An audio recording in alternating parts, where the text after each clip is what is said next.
Hola amigo de internet que me sintonizas en vivo por TikTok o en diferido por Patreon, Spotify, Apple Music, Google Podcasts o donde sea que consumas tus podcasts. Soy Alberto y este es mi podcast, el podcast de Alberto Zambrano. Gracias a todos los que se siguen suscribiendo, todos que con sus likes, esos que comparten esto con sus amigos, con su familia. Toda esa gente hace que mi podcast siga creciendo. Gracias a todos los que se suscriben a mi Patreon, muchas gracias de verdad. En patreon.com/Alberto Zambrano, por tan poco como por $1 al mes puedes apoyar mi trabajo. $1 quizás no sea nada para ti, pero para mí es bastante. Prefiero tener 1 millón de suscriptores por $1 que una docena por $12 al mes, la verdad. Pero bueno, en patreon.com/Alberto Zambrano te puedes suscribir. Si quieres dejarme una donación, si quieres colaborar con este podcast de manera anónima, en la descripción del audio puedes conseguir las coordenadas para una donación en cripto, para que lo hagas de forma anónima. Pero bueno, poniendo a un lado el blog y la autopromoción que es necesaria, ¿de qué vamos a hablar hoy? Bueno, hoy vamos a hablar de George Soros y su pandilla globalista. ¿Okay? Vamos a hablar de compadrazgo, vamos a hablar de corrupción, vamos a hablar de propaganda. ¿Okay? Cómo las ONGs progres, la Open Society se infiltran en Europa, ¿no? Cómo los tentáculos de George Soros y sus profundos bolsillos logran que ese tipo se meta en la Corte Europea de Derechos Humanos. ¿Cómo? Bueno, 3 años luego de las revelaciones en prensa de cómo Soros se embolsilló a unos jueces de la Corte Europea de Derechos Humanos, hay pruebas que demuestran que solo las tímidas lecciones que quiere darle el filántropo a los magistrados son apenas la punta del iceberg en un escándalo mucho peor, porque esas lecciones y esas charlas que el filántropo y sus tentáculos por medio de sus ONGs le da a los magistrados de la Corte Europea de Derechos Humanos tienen un costo político y tienen un costo en la repartición y la administración de justicia. Las mentiras tienen patas cortas, amigos, pueden ser cómicas, pero son mentiras, ¿no? Y por lo tanto es necesario saber cómo hizo George Soros, ese multimillonario filántropo húngaro judío-americano, progre, comunista, de urbanización, el dueño de la Open Society Foundation, el mismo que quebró el Banco de Inglaterra en su momento al apostar a que el valor de la libra iba a caer, el que con su tío colaboró con los alemanes para meter a los judíos en unos trenes para mandarlos a su muerte en Europa Central en los años 1940, ese que desde su posición de grandilocuencia y aparente bonomía proyecta sus influencias en organismos multilaterales como las Naciones Unidas o la Unión Europea y en este caso el Consejo de la Corte, el Consejo de Administración de la Corte Europea de los Derechos Humanos, ¿no? No soy el primero que lo dice, de hecho hay gente con mucho más alcance que yo lo ha podido hacer, ¿no? Acusaciones que se le achacan a George Soros y a sus grupos, está la respuesta de que todo es un complot de quienes lo adversan, ¿no? Y George Soros tiene mucho poder político con sus abogados, es capaz de acosar a los periódicos en Francia, con sus periodistas es capaz de difamar a los disidentes que lo denuncian, con los políticos embolsillados que logra comprar, pasa leyes y con los académicos tarifados que logra reclutar en las escuelas y en las universidades, crea una especie de filantropía banal que resulta asqueante, por cuanto tiene mucho menos que ver con la academia y la filantropía que con el adoctrinamiento y la cooptación de los entes que deberían ser imparciales, ¿no? Yo estoy seguro de que no es ningún complot. Estoy seguro de que tanta gente de tantas partes del mundo con intereses, ideologías y agendas tan disímiles no pueden tener un enemigo común solo por gusto. No estoy apelando a las masas por su autoridad como una especie de falacia lógica. No estoy hablando por la tapa de la barriga. Estoy hablando de que hay un común denominador de arrechera para con George Soros que mucha gente le tiene en muchas partes del mundo. ¿Okay? Entonces, miembros como la Corte de Derechos Humanos en Europa están bajo la órbita de una pléyade de organizaciones no gubernamentales, de cabilderos y de acólitos, cuyo común denominador es el dinero de George Soros, ¿ok? Entre 2009 y 2012, de 100 jueces que tenía la Corte Europea de Derechos Humanos, 22 estaban bajo nexos directos con 7 organizaciones no gubernamentales financiadas por George Soros, que trabajaban directa o indirectamente con la Corte Europea de los Derechos Humanos. Ahora, la gente se da cuenta de que los nexos indirectos de la Open Society Foundation son más evidentes. ¿Por qué? Porque George Soros está prácticamente en todas partes. ¿Por qué? También porque en ese periodo, a 88 jueces, los tentáculos del magnate los buscó cortejar. Y de esos 22 de esos 88, 22 de esos jueces están a la cara de ciertos asuntos, de ciertas causas judiciales que implican a las organizaciones no gubernamentales para las que fueron consultores, bien sea porque trabajaron con ellas sin decírselo a la corte en un evidente conflicto de intereses que cuando se les pregunta no logran, no saben o no quieren explicar porque se molestan, porque los magistrados evaden a la prensa especializada que se encarga de estudiar este tipo de temas, ¿no?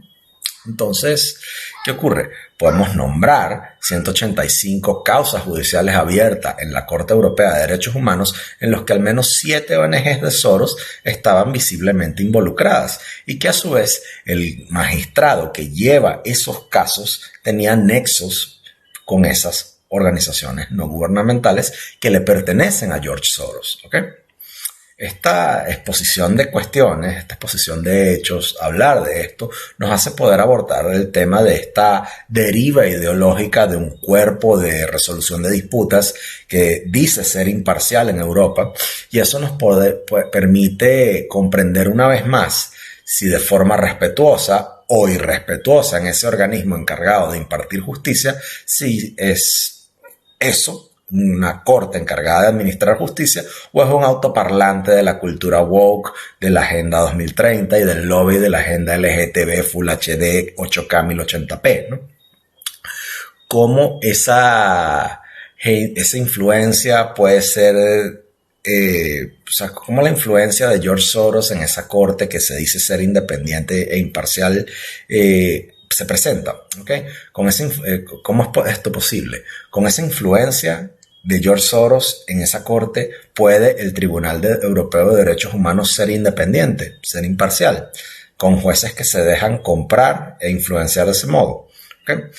¿Qué pasa? Que a menos que busques con mucho cuidado en los países donde la prensa tiene ciertos grados de libertad para hablar de determinados temas dentro de lo que el nuevo orden mundial permite, notarás mucha reticencia por parte de los autores, de las editoriales, de los periodistas y de los medios en general sobre este asunto. De hecho, es muy difícil conseguir información en español. Por ejemplo, para hacer de esto tienes que hablar con gente, tienes que buscar datos medios ocultos en periódicos, en semanarios que están en croata, en húngaro, ruso y polaco, ¿okay? Pero los consigues. ¿Por qué? Porque hay cerca de 200 artículos en prensa, que eso es un número minúsculo comparado con todo el contenido de información que hay en Internet, que se dedican a hablar sobre cómo George Soros y sus compinches compran y se embolsillan e influencian a la Corte Europea de Derechos Humanos. ¿Okay? Hay políticos que a veces tímidamente alzan la voz, ¿ok?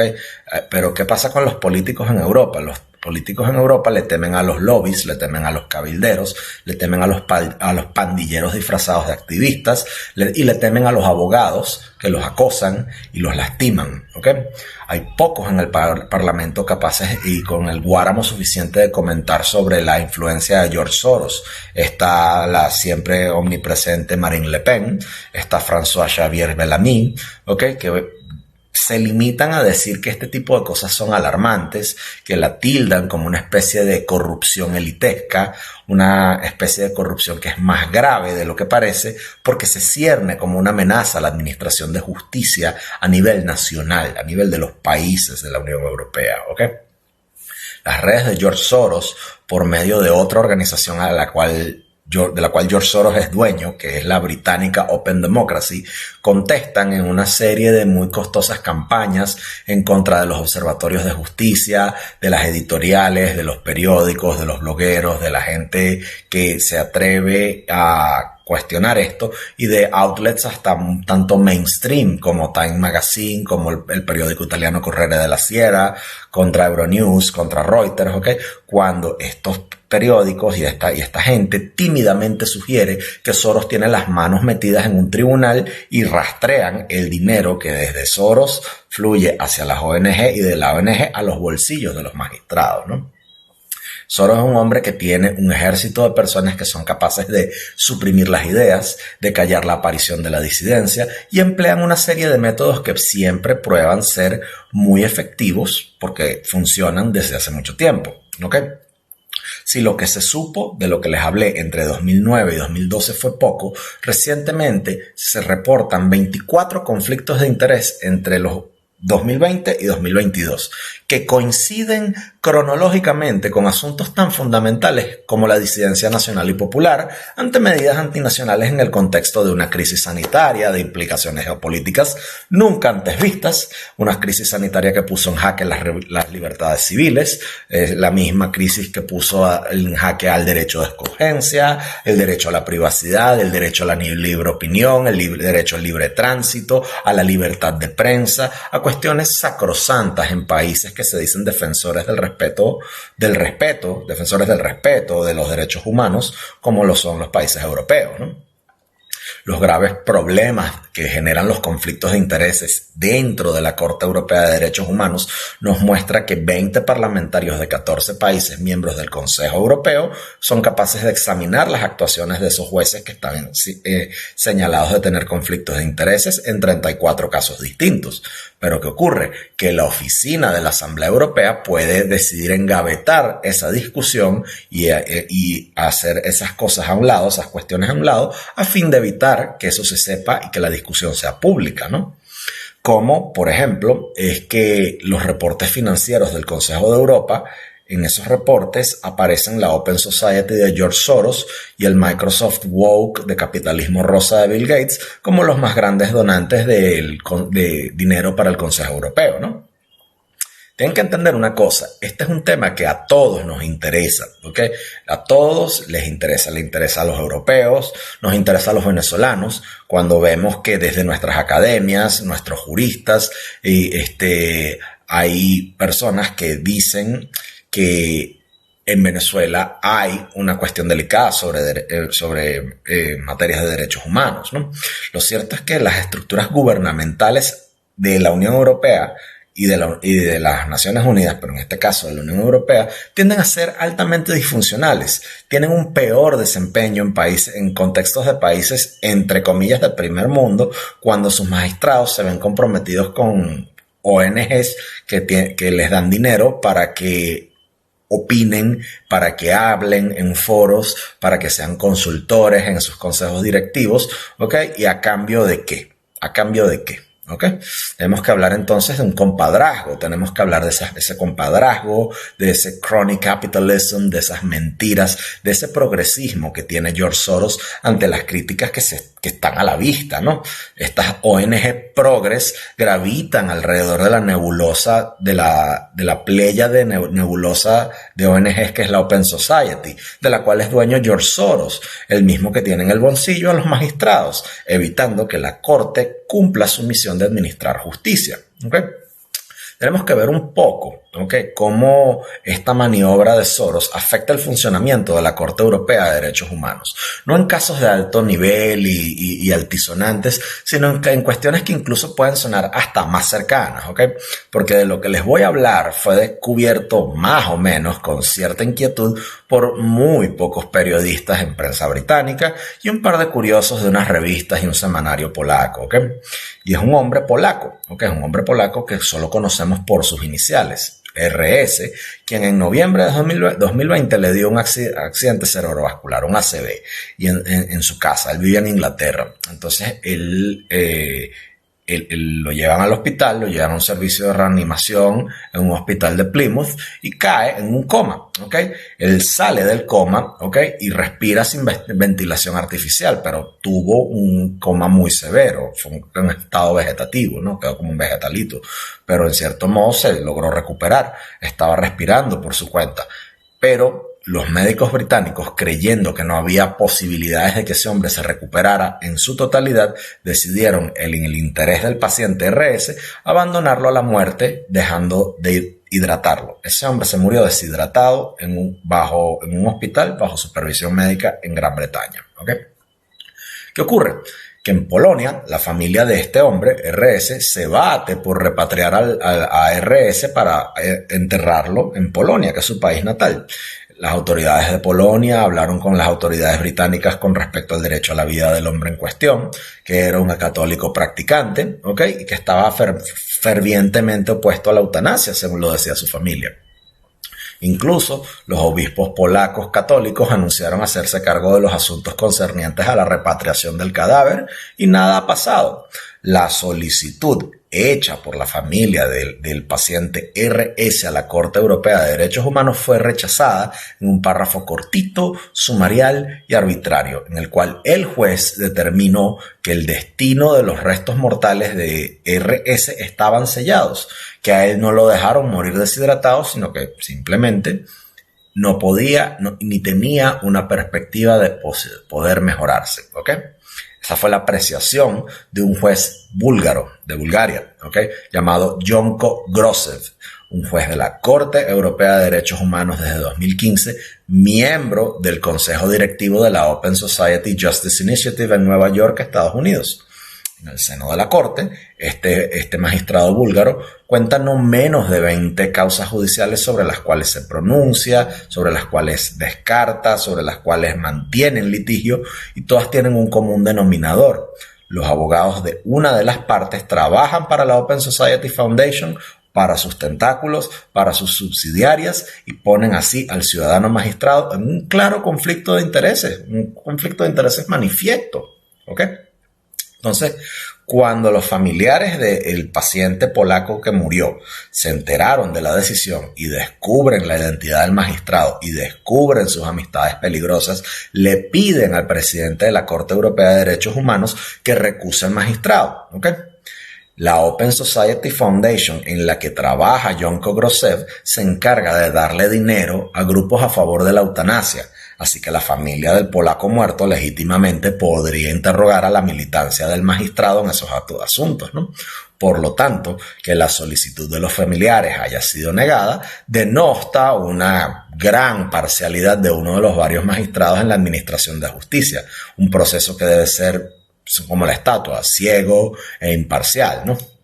Entonces, cuando en Bulgaria se enteran de las andanzas de este magistrado y los encargados de administrar justicia ya le reclaman, el juez dice que su rol, Jonko Grosev, el juez, dice que su rol en la Open Society de George Soros no influye de ninguna forma en sus decisiones, pero no comenta nada sobre los miles de euros que le pagan. Pero bueno, yo me imagino que todo es posible, ¿no?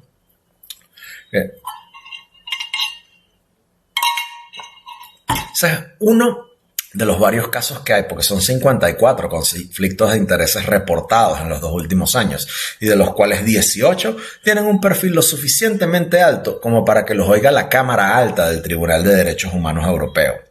En proporción, la cosa es más que en los años anteriores, en los cuales la deontología jurídica parece tener geometrías variablemente acomodaticias, cuando menos intermitentes, ¿no? No son conflictos de intereses en cosas pendejas, en cosas anodinas, como lo que el relator de la Corte tímidamente quiere sugerir en sus informes, ¿no?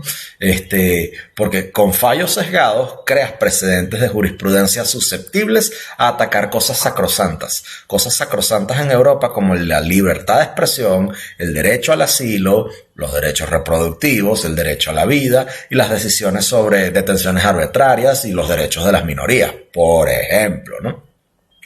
Ahora, si el hábito no hace al monje, con la toga pasa lo mismo que con el magistrado. Si el hábito no hace al monje, con la toga le ocurre lo mismo al juez, ¿no? En el currículum vitae dirigido al Consejo de Europa, el mismo que sabe sobre la situación del magistrado búlgaro, está el nombre de otro juez que se llama Darian Pavlin, ¿ok? Este es un abogado que dice tener experiencia, ¿ok? Pero no precisa la universidad de la cual se graduó en su currículum. Si les parece increíble, métanse en la página y lo van a conseguir, ¿ok? Este es un magistrado de la Corte Europea de Derechos Humanos que en su hoja de vida no aparece la universidad de la cual se tituló, ni en qué año se tituló, contrariamente a lo que se estila en esa clase de profesiones, ¿no? Pero resulta que este abogado albanés, que no sabemos de dónde sacó el título, si de una universidad o de una caja de cereal, trabaja con la Open Society como consultor, ¿no? Y ese es el tipo de gente a la que le terminan poniendo una toga de magistrado. Si en Venezuela les parecía impactante que a un delincuente con antecedente penal termina a cargo de un juzgado, pues aquí, en este caso en Europa, cualquier persona puede escribir en un papel que es abogado y le pueden poner una toga de magistrado en la Corte Europea de los Derechos Humanos y puede trabajar para Soros también, ¿no? Pero ¿qué pasa con Albania? Bueno, Albania es uno de esos países que, si bien tienen una historia larga y dilatada, repleta de pleitos regionales, el comunismo terminó de volver mierda a ese país. Ese país es un desastre, y lo que quedó después del comunismo, ese postcomunismo globalista, europeísta, gluten free, que se mezcló con lo que quedó de la cortina de hierro, hacen que ese país termine de ser un desbarajuste, ¿ok? Pues está en Europa, pero sigue siendo un país que es desastroso, ¿ok? Y de ahí viene este abogado en Universidad Darian Pavlin, ¿ok? Como también Albania es un caso de estudio favorito para la Open Society de Soros. Es en ese país donde la ONG, que no empresa, de George Soros, más le ha metido plata recientemente, más ha invertido recientemente. Albania es un país chiquitito. Yo creo que el estado Guárico, el estado Bolívar, es más grande que Albania, ¿ok? Es un país que apenas tiene 3 millones de habitantes. Entonces, con esa historia de comunismo y de guerras civiles incesantes, Albania es un país pobre, es un país inestable, es un país corrupto, y por ende es un país que es muy vulnerable a que vengan filántropos bien intencionados a influir en él para hacerlo surgir, ¿no? Claro está que para George Soros es muy fácil meterse allí. ¿Quién le va a decir que no, no? A realazos se embolsilla medio gobierno. En Albania, la Open Society financia la oposición liberal formada por los excomunistas de Enver Hoxha contra un presidente que es medianamente conservador, pero que también se deja asesorar por la Open Society. La Open Society Foundation hoy en día en Albania le corteja y le asesora a los ministros, al presidente albanés, y tiene comisiones gubernamentales para la reforma del Estado, para que ayudar a que Albania sea mejor ante la vista de la agenda globalista de George Soros, ¿no? Ahora, el caso albanés, que no está aislado, es una espina conceptual en el costado de la Corte de los Derechos Humanos, ¿okay? Los mismos actores de la Open Society Foundation con otros interlocutores están en Bulgaria y en Ucrania. Ya les voy a hablar un poco más de eso, ¿no? Ahora, ¿qué pasa? El Consejo de Europa no es una institución de la Unión Europea, por más que diga que es europeo en el título y por más que esté en Bélgica, ¿ok? Como lo está la Unión Europea. Recuerden esto. El Consejo de Europa no es una institución de la Unión Europea. La Unión Europea es otra cosa. El Consejo de Europa, al no ser una institución de la Unión Europea, el Consejo de Europa agrupa 46 países. Estaba Rusia, que hace ratito se fue de ahí, pero en el Consejo de Europa está Georgia, está Macedonia, está Azerbaiyán y está Turquía. Entonces, esos consejeros de Estado o los jueces de la Corte de Casación que pone el Consejo de Estado le otorgan autoridad a personas de países donde las competencias jurídicas dejan mucho que desear, viniendo de una serie de países sujetos a la corrupción y que están bajo todo el tipo de influencias indeseables, como las de George Soros, ¿no? Entonces, si hablamos del compadrazgo albanés, porque otro abogado que no sabemos de dónde sacó el título, pero que también trabaja para la Open Society Foundation y sus filiales en Albania, ¿ok?, es el principal cabildero de los fondos para la reforma de justicia en Albania, ¿ok? Entonces George Soros está pagándole a un abogado para que sea el principal promotor de la reforma del sistema judicial de Albania, ¿ok? Y este señor es uno que se beneficia de los nexos que tiene con el gobierno, ¿ok? Porque el magistrado Darian Pavli es el primo del primer ministro Edi Rama, y hay que preguntarse al menos cómo funciona la independencia de poderes ahí en Albania. ¿Es una vaina que es una cosa de familia o cómo es? ¿Ok? Porque mientras Darian Pavli es juez en la Corte de los Derechos Humanos en Albania hay una reforma judicial tutelada por la Open Society de Soros y que según la oposición que financia a Soros refuerza el poder de su propio primo. ¿Ok? De su lado hay un tipo llamado Sokol Berberi, que es una figura que es una especie de candidato a las listas de los 3 posibles magistrados a la Corte de Derechos Humanos por Albania, que fue nombrado juez ad hoc accidental, es decir, a dedo, reemplazando a otro en la Corte Europea de los Derechos Humanos. El Sokol Berberi ha sido nombrado en el seno de la muy prestigiosa Comisión Europea por la Democracia para el Derecho, que es la famosa Comisión de Venecia. ¿Y qué hace la Comisión de Venecia? Pues la Comisión de Venecia supervisa nada más que las constituciones de los países de los estados europeos, ¿no? Berberi, el mismo presenta que sus conocidos en el gobierno siguen la costumbre local, porque el carajo es cuñado del ministro del Interior, que es Fatmir Shafash, ¿ok? Y Fatmir Shafash, para que vean cómo es la cosa, tiene un hermano que es un narco ultra famoso llamado Agron Safash. Albania será otro país, Albania estará en Europa, pero es otro país con las mismas prácticas tropicales que nos ilustran los riesgos que tienen esos paisitos de Europa, de Europa del Este, a la hora de hacer quórum en un foro de esos donde países todos gangrenados por la corrupción, donde no tienen transparencia de procesos de nada, donde no hay independencia de poderes de un coño, vienen a darle fuerza y voces a la integridad de la Corte Europea de los Derechos Humanos, ¿no? En Ucrania, ¿okay? La tan famosa Ucrania de Zelensky, ¿okay? Hay una jueza llamada Gana Yudkivska, ¿okay? Esa mujer fue magistrada entre 2010 y 2022, ¿okay? El marido, Georgi Lovvinsky, gravita en los grandes círculos políticos de Ucrania, es miembro del Frente Popular, es diputado, es ministro consejero de Justicia, es vicepresidente de la Asamblea Parlamentaria del Consejo de Europa a la instancia de 46 magistrados que componen la Corte. ¿Okay? En 2020, ¿qué hizo Gana Yudkivska? Bueno, la jueza Gana Yudkivska estuvo investigada por la Policía Nacional Anticorrupción Ucraniana por 1.8 millones de euros que no aparecían de un caso que ella misma metió en su tribunal. ¿Okay?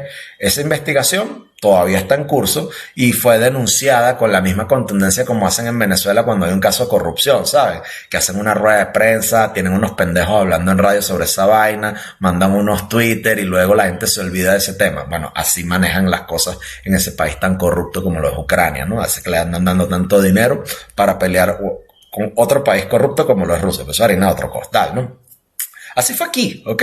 La tipa protegida, la Gana Yudkivska, la jueza, protegida por ese círculo de protección, ese halo de inmunidad que le da el estatus diplomático, la inmunidad diplomática que tiene, que se la da la magistratura, ¿ok? Por ser jueza de la Corte Europea de Derechos Humanos, y las ayudas que le da el esposo en Ucrania para taparle las marramucias y la plata que no aparece, ¿no? Ahora, tenemos que hablar necesariamente, como estamos hablando de Soros, tenemos que hablar de los comités Helsinki. No voy a hablar de los comités Helsinki, les voy a hablar un poco sobre los comités Helsinki. Cuando 2 pakistaníes acusados de terrorismo sujetos a deportación en Rumania tienen sendos abogados, esos abogados vienen de una vaina llamada el comité Helsinki, ¿ok? ¿Quiénes apoyan a 2 periodistas vetados del Parlamento húngaro por sabotaje, hallados culpables de irrumpir en oficinas públicas sin los adecuados permisos? Una vaina llamada el Comité Helsinki.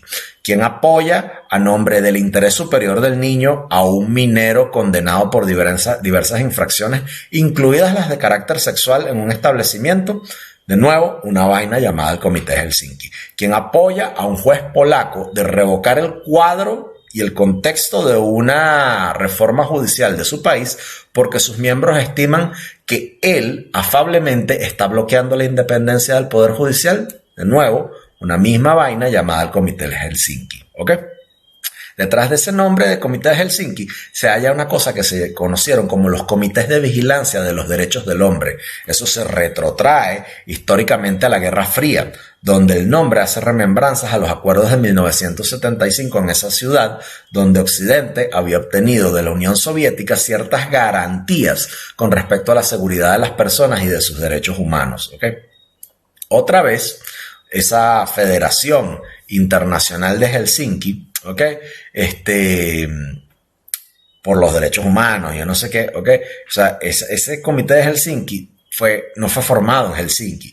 Ese comité de Helsinki se formó primero en Moscú en el año 76. Su segundo comité se formó en Checoslovaquia en el año 77 y el tercero en Polonia en 1979. Ven que hay un común denominador que todos los del Comité de Helsinki y sus comités se crearon y se formaron en países de la antigua Unión Soviética, del comunismo. ¿Okay?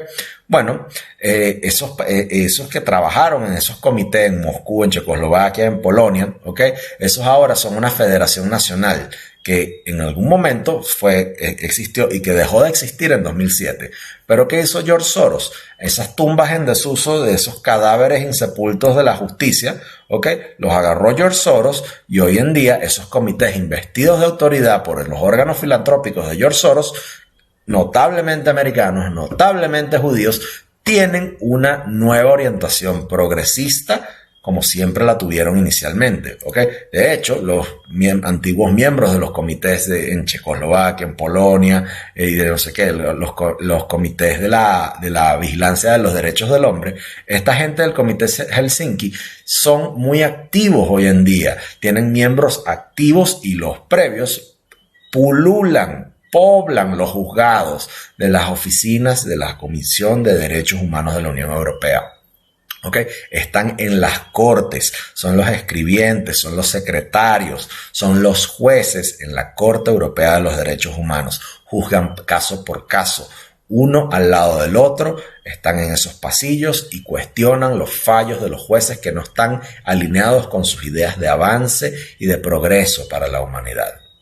Entonces, para concluir, tenemos que salvar a esa Corte Europea de Derechos Humanos, porque si la intención de George Soros es de meter a cuanto progre y comunista hay en ese tribunal, y vemos que el funcionamiento de ese Tribunal Europeo de los Derechos Humanos se parece al de cualquier tribunal, a cualquier juzgado de esta república bananera del Arauca vibrador, es menester que entendamos la dimensión del problema. ¿Okay? Esta es la corte a la que muchos venezolanos, la Corte Europea de los Derechos Humanos, es la corte a la que muchos juristas venezolanos, muchos académicos venezolanos aspiran que su sistema judicial se parezca en materia de derechos humanos para atender la crisis nacional de las últimas 2 décadas. ¿Okay?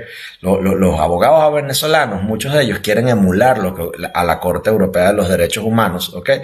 Y esa es la corte que se deja financiar por George Soros. Es una corte que es una vaina donde los magistrados no tienen cómo demostrar su experiencia, es una vaina donde los magistrados no tienen cómo demostrar su trayectoria jurídica, es un ente donde prohíben las declaraciones de conflictos de intereses, donde no velan por la sinceridad de los currículos para los concursos de oposición, donde hay un nepotismo rampante, donde ponen al esposo, a los compadres, a los cuñados, donde las reglas de escogencia aplican para unos y para otros no, donde si al gobierno le da la gana, quita un magistrado para poner a uno más afín, en donde las ONG dictan la velocidad de las ruedas de la justicia según sus intereses, ¿no?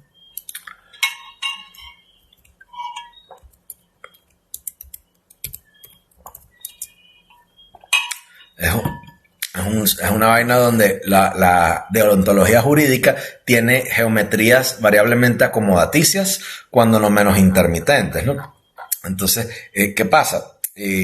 Las reglas de escogencia aplican para unos y para otros no, y donde si al gobierno le da la gana, quita un magistrado, pone a otro más afín. Es un tribunal donde las ONG dictan la velocidad de las ruedas de la justicia según sus intereses, donde los dictámenes de su cuerpo pueden anular los fallos a un nivel local, ¿ok? O sea, porque entiendan la jerarquía, la Corte Europea de los Derechos Humanos está por encima de las cortes nacionales en Europa. Entonces, lo que diga un juez de la Corte Europea de los Derechos Humanos puede anular lo que diga un juez local. Entonces, ¿qué pasa? De nuevo, estas cosas no son temas como poner en un juzgado a un criminal que violenta los derechos humanos, ¿ok? Esto es solo un pequeño aspecto de las cuestiones que le toca evaluar a un ente de resolución de disputas en Europa. Es un ente de resolución de disputas, es un tribunal que podría emitir jurisprudencia en asuntos tan fundamentales como la disidencia nacional y popular ante medidas antinacionales en el contexto, ¿ok? De cosas que hayan pasado, ¿ok? Como por ejemplo, de nuevo, una crisis sanitaria de implicaciones geopolíticas nunca antes vistas que pusieron en jaque a las libertades civiles, al derecho de escogencia, los derechos de la privacidad, el derecho de la libre opinión, el derecho al olvido, el derecho a la vida, la libertad de prensa, ¿ok? El libre tránsito, que son cuestiones sacrosantas en países que se dicen defensores del respeto de los derechos humanos, ¿ok? Que Soros se haya comprado un tribunal de ese calibre en una región que se vanagloria por no parecerse